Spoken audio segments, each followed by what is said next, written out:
તેજસભાઈ, અત્યારે recommendation wise આજ માટે તમે શું રેકમેન્ડ કરી રહ્યા છો?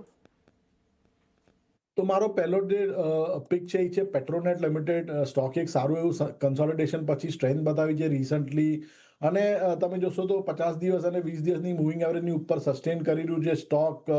એક ફ્લેગ પેટર્ન બનાવ્યું છે ઓન અ હાર્લી ચાર્ટ, અને મને લાગે છે આ સ્ટોક અહીંયાથી એક રેલી કરી શકે છે. તો પેટ્રોનેટમાં કરંટ ભાવે આ ડિપમાં ખરીદારી કરો. સ્ટોપ લોસ રાખવાનો રહેશે 274નો પહેલો ટાર્ગેટ રહેશે, 295નો, અને બીજો ટાર્ગેટ રહેશે 305નો. અને બીજો જે ટ્રેડ છે એ છે PNB limited. Banking as a space અમને ઘણું સારું લાગી રહ્યું છે, અને સ્પેશિયલી પીએસયુ બેંક્સનું જે સ્ટ્રક્ચર છે એ રોક સોલિડ છે. તો કોઈ કરેક્શન આવે તો ડેફિનેટલી પીએસયુ બેંક્સમાં એન્ટ્રી કરી શકાય, બટ કરંટ લેવલ પર અમને પીએનબીનું ચાર્ટ સ્ટ્રક્ચર ઘણું સારું લાગી રહ્યું છે. આ સ્ટોક એક રાઇઝિંગ ચેનલમાં ટ્રેડ કરી રહ્યું છે, હાયર ટોપ હાયર બોટમના ફોર્મેશન છે, પ્લસ શોર્ટ ટર્મ મૂવિંગ એવરેજની ઉપર કન્સિસ્ટન્ટલી ટ્રેડ કરી રહ્યું છે. તો કરંટ ભાવે કાં તો ઘટાડે આ સ્ટોકમાં ખરીદી કરી શકાય વિથ સ્ટોપ લોસ બિલો 119. આનો પહેલો ટાર્ગેટ રહેશે 128નો, બીજો ટાર્ગેટ રહેશે 133નો.